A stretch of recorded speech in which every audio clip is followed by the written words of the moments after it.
Il est important que vous sachiez les points faibles du gardien de but. On va couper le but en 3 zones.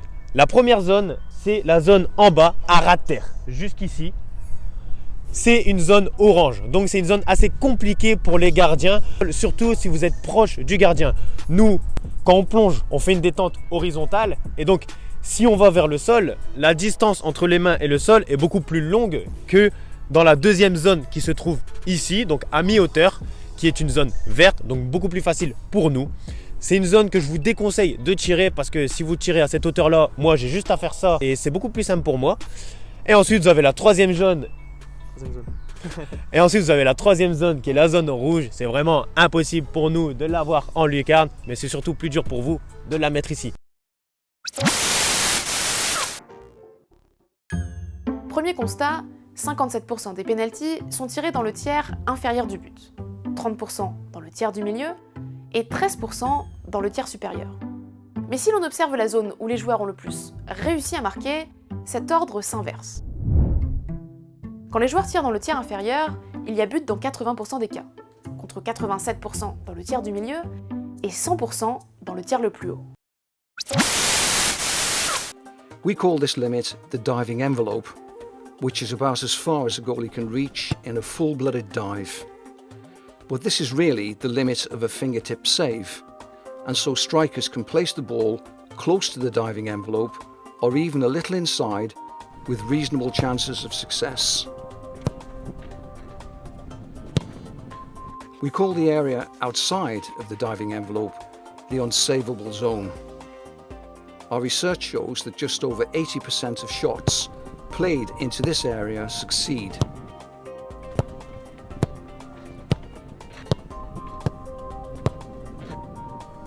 But that doesn't mean, of course, that shots played inside the diving envelope will all be saved. In fact, the success rate here is around 50%. But why take the risk of a 50-50 shot when there's such an attractive and easy-to-reach placement for a reasonably skilled performer?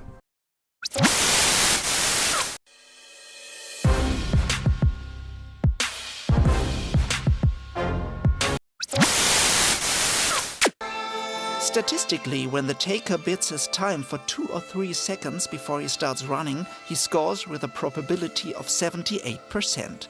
If he only waits 1 second, the rate decreases to 59%.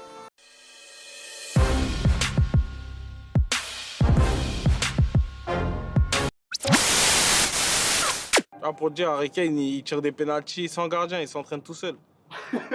Et Ah ouais, quand même. franchement, au début, quand je le voyais tirer, je disais, mais il est fou, il tire sans gardien et tout. Mais après, 2-3 fois, je l'ai regardé un peu, j'ai dit non, en fait, il doit travailler son geste. Germany in particular have won 80% of their encounters. Then we go down a kind of staircase of shame until we reach England, who've been successful on only 17% of occasions. And I think the reasons for these differences are quite clear. It's failure to prepare mentally and failure to take practicing penalties really seriously.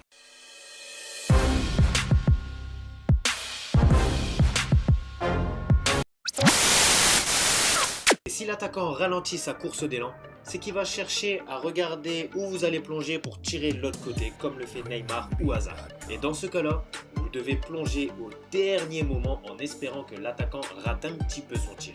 Parce que si l'attaquant fait ça, vous avez très peu de chances d'arrêter le pénalty. La paradinha à la Neymar, c'est une petite pause, mais pendant la course d'élan, et non pas au moment de frapper. Tout est en règle. Analysons un peu quelques pénaltys de Neymar. Monaco PSG, 11 novembre 2018. Neymar se présente face à Benaglio. Sa course d'élan est au ralenti. Le gardien adverse tente de feinter un plongeon à droite pour plonger à gauche. Mais Neymar sent le coup.